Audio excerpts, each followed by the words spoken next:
Hi. I just finished doing a short video on humility, and I know I'm supposed to do another one, and I want to title this one Vulnerability and Intimacy. For me personally, the one thing I want the most in life is a woman to share my life with who understands tenderness, compassion, and who's willing to put those things first and willing to put a relationship first. I've seen in life, I grew up with my parents had a lot of money, and that was all that was important to them, and both of them died broke with really no money to speak of, and I'm talking from millionaires to nothing.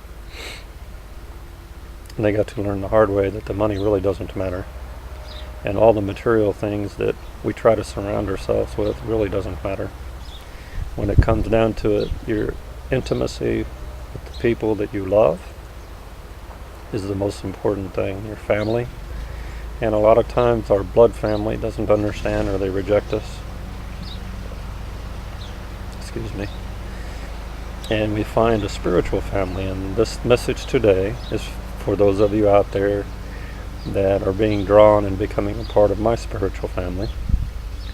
I hope that each one of you will seek this tenderness and intimacy and vulnerability that I'm talking about, because without making ourselves vulnerable, I'm very happy today. I'm not crying because I'm sad. I just feel very vulnerable, and I've been feeling this way for a while. I stopped going to the beach up until about 3 or 4 days ago because I felt so vulnerable, so naked in my heart, that I just needed to spend some time here at the house, and didn't go out and do too much. I was going to eat at a buffet on Sundays, and that was about it. I go out to the gym and work out and stuff like that, most of the time, this is why we don't want to feel vulnerable, because it's scary. But what I've come to learn is if we can't make ourselves vulnerable and feel the painful things in life, and some people will say, well, we're only feeling pain because we're separated from our higher self. And I've heard that, I acknowledge that, and I do agree with it. But at the same time, life is full of pain. Life is full of suffering. And I've learned if I embrace that and I don't run away from it, then that's used as a tool to soften my heart. It's used like, we're rototilling the garden, or we're plowing the fields to plant seeds. If you don't break up the hardness in the ground when you're farming or you're doing a garden, and if you don't have the soil really soft, then nothing grows. And I've come to see it's the same thing with our heart. Is if we don't embrace these things and allow that tenderness to be created inside of us, then we don't know how to be vulnerable. We don't know how to be real. And that's the one thing that, for myself, I don't want anybody ever to be able to truthfully and honestly accuse me of being two-faced. Because my grandmother told me over and over when I was a young man, a little boy, she died when I was 19.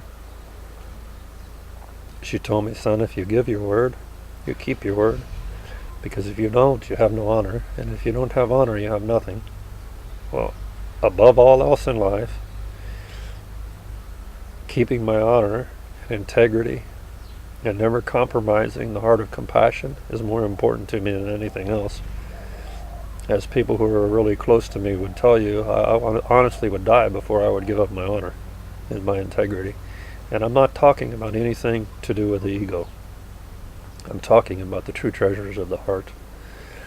And honestly, maybe that's the best thing to call this video, the true treasures of the heart. Because the true treasures of the heart is honor and integrity and compassion, and the virtues that bring healing. And nobody needs any more wounding, not you, not me. So this is what we need to focus on. We need to focus on taking in that energy that heals ourselves, and that we become a healing force to the people around us, that we become a magnet of healing energy. And that's what I'm devoting myself to, is to take in these lessons, to take in this pain, to take in this sorrow, and become the soul that I feel I'm supposed to become. It's not always easy to be still and to meditate and truly listen to the essence of compassion or the essence of humility, to listen to the divine of the universe, and not deny that the divine exists. I believe that we can all become a part of that divinity and that divine energy. And I think many of us have been here many lifetimes and gone through lots and lots and lots of lifetimes and lessons to get to the point where we're at. So if you think you're going to mature overnight, I'm sorry, there's no reality to that either. But if you're not willing to make yourself vulnerable and you're not willing to really open up your heart, then you're kind of lost. And I know when I was young, I had hardened my heart to the point when I was 13 years old that I swore I'd never cry again. And then when my grandmother, who is so important to me, she passed away when I was 19, I couldn't get one tear. Oh, my heart was so full of tears, but I couldn't get one to come out of my eyes. And then I realized that there was something wrong with me, that I had done something I shouldn't have. And that simple thing, I hardened my heart. And from that point in my life, when I was 23 years old, so it was 10 years that I didn't shed a tear. When I was 23 years old, I broke down crying, and I cried for 9 hours straight. Couldn't stop. And from that point, I promised myself that I wouldn't ever do that again. That if something hurt, I would cry. If something made me happy and I cried because I was so happy, then I'm going to cry. These 2 videos that I've just done, I've never made myself this vulnerable to the general public before. But I really think there's a lot of people that need to see this and need to realize it's through our vulnerability that we truly become human. It's through our compassion that we become enlightened. But it's through the other virtues of humility and kindness and forgiveness. All of these things that we need to embrace, and they become real within us, where we don't have to think about forgiving. We don't have to think about being compassionate. We don't have to think about walking and living in humility. It just becomes a part of us, like breathing. And searching these things out have become a part of me in my life. That's all I know to do, is to search them out on a daily basis. I really don't care about anything else. I need money to live like everyone else. And I want to be able to travel and teach and all these different things, but I know right now I'm focusing on myself to mature and grow. And try to keep these videos shorter, but these 2 today, I guess this is why I've been working up to doing these. I knew that it really hasn't been difficult as I thought it would to make these last 2 videos. What I didn't know is how vulnerable I was going to be in making them. So I say to each of you, with much love and compassion, open up your heart and don't be afraid.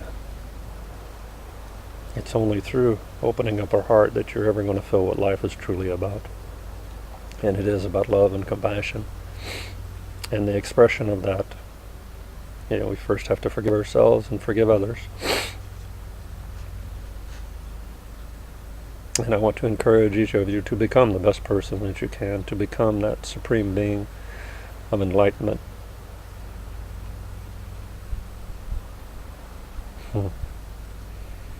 Open up our hearts. That's the only way we're going to accomplish it. I'm going to close with that.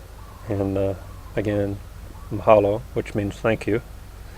And I hope that soon I'm going to start traveling, or that some of you are going to be coming to see me here in Maui. Have a nice day, and thank you. Namaste.